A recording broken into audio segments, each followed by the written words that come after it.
কি রে অনিশা, তুই কেন ওকে ঢুকতে দিয়েছিস বাড়িতে? যে মেয়েটা আমার কাছ থেকে আমার সন্তানকে কেড়ে নিয়েছে, সে কি কারণে এই বাড়িতে ঢুকেছে? জয়, এতটা হাইপার হোস না। ডক্টর নিজে রানীকে রেকমেন্ড করেছিলেন। তোর বেটারমেন্টের জন্য আমাদেরকে এটা করতেই হতো। কোন ডক্টর? কোন ডক্টর বলেছে? আমাকে নাম বল, বাকিটা আমি বুঝে নিচ্ছি। তোমার বাড়িতে ঢুকতে লজ্জা করলো না? আমার মেয়েটাকে টেনে হিচড়ে আমার কোল থেকে কেড়ে নিয়েছিলে।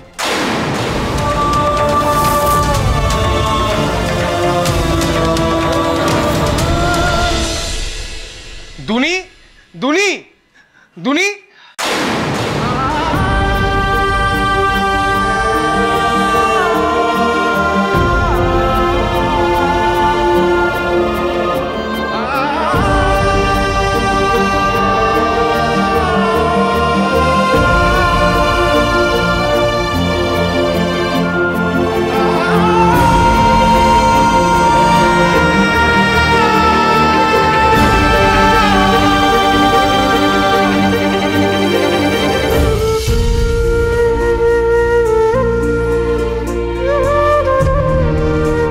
জয়, তুই দেখতে পাচ্ছিস? আমার দেখতে পাচ্ছিস?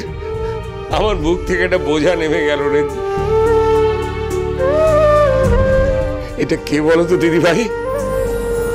আমার বাবা।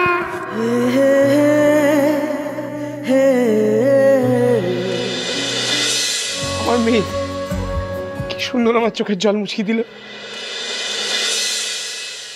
জয়, তুই কি দেখতে পাচ্ছিস নাকি? শুক্লা, ও দেখতে পাচ্ছি। সত্যি দেখতে পাচ্ছিস বাবা? দেখো দেখি। হ্যাঁ, একেই বলে সন্তানের টান। আজকেই দুনি বাড়ি এলো, আর আজকেই।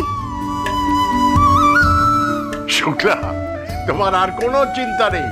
এখন থেকে তোমার নাতনি, তোমার ছেলের সব খেয়াল রাখবে। এতদিন ধরে এই মেয়েটা আমার মেয়েকে আমাদের সবার থেকে আলাদা করে রেখেছে। আমার বিশ্বাস নষ্ট করে আমার মেয়েকে আমার থেকে কেড়ে নিয়ে আমাকে একা করে দিচ্ছে। আর যেতে দেবো না আমার মেয়েকে। কি বলো মা? মেজে বৌদি, সেজে বৌদি, বলো না, আমরা সবাই মিলে দুনিকে মানুষ করতে পারবো না? হ্যাঁ বলো না মা, কি হলো বলো। শোন বাবা, জয় শোন। না না, আমি আমার মেয়েকে ছাড়বো না। আমি তোমাদের কারোর কথা শুনবো না। আমি আমার মেয়েকে ছাড়বো না। জয়,